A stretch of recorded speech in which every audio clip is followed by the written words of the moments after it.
मंदसौर में master plan 2041 के विरोध में कुमावत समाज के नेतृत्व में सर्व समाज का विरोध, शहर रहा आंशिक बंद।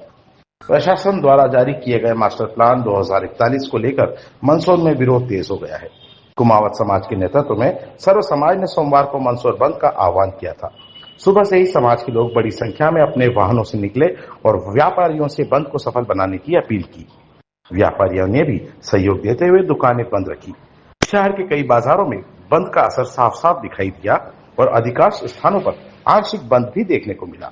लोगों में प्रशासन के प्रति नाराजगी देखने को मिली। कुमाऊं समाज के सदस्यों का कहना है कि प्रशासन ने भूमि को बिना विचार किए कृषि भूमि घोषित कर दी, जबकि पहले यह क्षेत्र आवासीय श्रेणी में आता था। इससे पहले समाज ने 2 दिवसीय धरना देकर चेतावनी दी थी कि अगर प्रशासन ने उनकी मांगे नहीं मानी तो आंदोलन को और तेज किया जाएगा। सरकार की तानाशाही नहीं चलेगी, नहीं चलेगी। सरकार की तानाशाही नहीं चलेगी, नहीं चलेगी। सरकार की तानाशाही नहीं चलेगी, नहीं चलेगी। टीएमसी मुर्दाबाद, मुर्दाबाद। कुमावत समाज जिंदाबाद, जिंदाबाद। कुमावत समाज जिंदाबाद, जिंदाबाद। टीएमसी मुर्दाबाद, मुर्दाबाद। सरकार की तानाशाही नहीं चलेगी, नहीं चलेगी। सरकार की तानाशाही नहीं चलेगी, नहीं चलेगी। सरकार की तानाशाही नहीं चलेगी, नहीं चलेगी।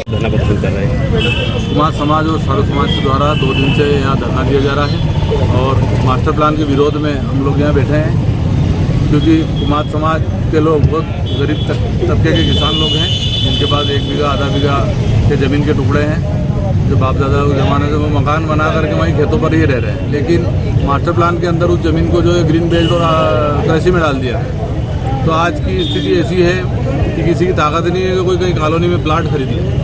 तो गरीब लोग जो है कुमार समाज के अपने खेतों पर ही मकान बना करके निवास कर रहे हैं। और ऐसी स्थिति में उस ज़मीन को अगर आपने जो है ग्रीन बेल्ट उसमें डाल दिए तो वो लोग कहाँ जाएंगे। तो हमारा शासन से यही अनुरोध है कि हमारी ज़मीनों को आवासी की जाए। इसके आगे भी अगर नहीं मांगे मानी गई तो मैं कुमार समाज अध्यक्ष के नाते ये घोषणा करता हूँ कि कल मंदसौर बंद के बाद हमारे समाज में मीटिंग रख करके नहीं होकर यहाँ अनिश्चितकालीन हड़ताल करेंगे, नहीं तो भूख हड़ताल करेंगे और जरूरत पड़ी तो आत्मदाह का भी कार्यक्रम हमारे द्वारा किया जाए। किस तरह की मांगों को लेकर के आप धरना प्रदर्शन कर रहे हैं? हमारी मांग जो कुमार समाज की ज़मीन जो पहले आवासी थी उसको ग्रीन बेल्ट में डाल दी गई है, कृषि में डाल दी गई है, उसको वापस से आवासी की जाए। क्योंकि जिस तरीके से मास्टर प्लान लागू हुआ है वो कहीं ना कहीं एक वर्ग के लिए लागू हुआ है, ना कि मंदसौर जिले के लिए, ना मंदसौर वासियों के लिए। इसमें बहुत बड़ी चूक हुई है। यहाँ के डिप्टी सीएम साहब, हमारे यहाँ के 2 सांसद साहब हैं, लेकिन तो भी इस तरीके से गलती कैसे हुई है ये तो हम नहीं जानते हैं। लेकिन कुमाऊं समाज के ऊपर टारगेट करके जिस तरीके से कुमाऊं समाज की ज़मीन ग्रीन बेल्ट में डाली गई है, कृषि में डाली गई है, कहीं ना कुमाऊं समाज को इससे बहुत भारी नुकसान है और आने वाली पीढ़ी को भारी नुकसान है। कहीं ना कहीं कुमाऊं समाज को दबाने का कार्य किया जा रहा है, क्योंकि नदी के आसपास ज़मीन को आवासी किया गया है, जो कि वहाँ आवश्यकता नहीं थी। कदम क्या है आपका? अगला कदम अगर मंदसौर बंद से भी हमारा काम नहीं होता है तो हम चक्का जाम करेंगे और पूरा आंदोलन करेंगे। उसमें जनता का बिल्कुल ध्यान में रखते करके जनता को नुकसान नहीं पहुँचाते हुए हम एक आंदोलन करेंगे।